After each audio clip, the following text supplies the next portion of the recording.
রাজধানীর উত্তরায় milestone school and কলেজের একটি ভবনে বিধ্বস্ত হয় বাংলাদেশ বিমান বাহিনীর একটি প্রশিক্ষণ বিমান।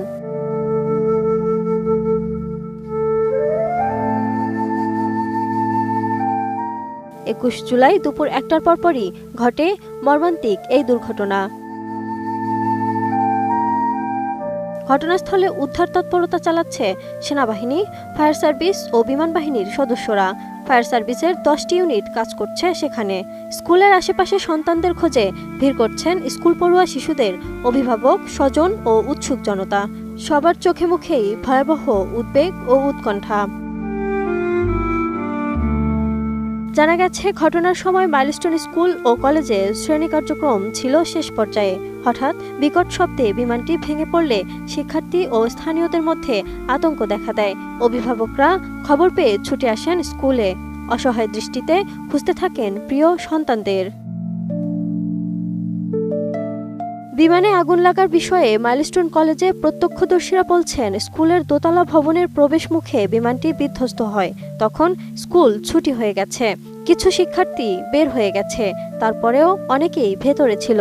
বিমানটি বিধ্বস্ত হওয়ার পরপরই আগুন ধরে যায়। মুহূর্তেই ধোঁয়ার কুণ্ডলী বের হতে থাকে। অন্ধকার হয়ে ওঠে চারপাশের এলাকা।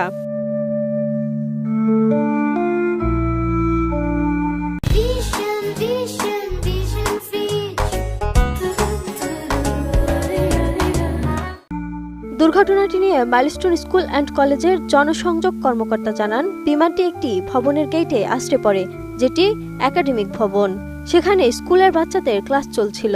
যেসব অভিভাবকদের একাধিক বাচ্চা স্কুলে পড়ত, তাদের কোনো এক সন্তানকে বের করে আনতে পারলেও সুস্থভাবে বের করে আনতে পারেননি অন্য আরেক সন্তানকে। ভেতরে আটকে পড়া সন্তানের সঙ্গে কোনো যোগাযোগ করতে না পেরে অভিভাবকদের আহাজারিতে ভারী হয়ে উঠেছে চারপাশের পরিবেশ। ঘটনাস্থল থেকে ফেসবুকে প্রত্যক্ষদর্শীদের পোস্ট করা ভিডিওতে দেখা যায়, ভবন থেকে পোড়া শরীর নিয়ে দৌড়ে বের হচ্ছেন একের পর এক দগ্ধ শিক্ষার্থী ও অনেকেই। সেনাবাহিনীর গাড়িতে করে অনেককে উদ্ধার করে নিয়ে যেতেও দেখা গেছে।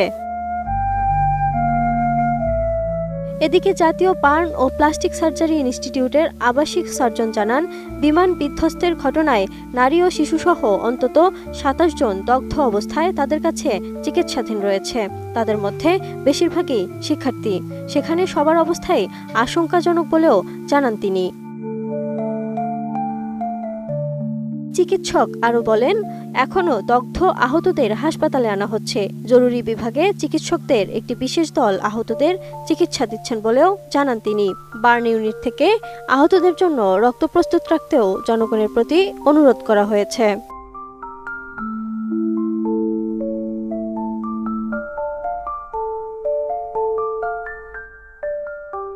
Lima Sayanti, desk report, 18 news.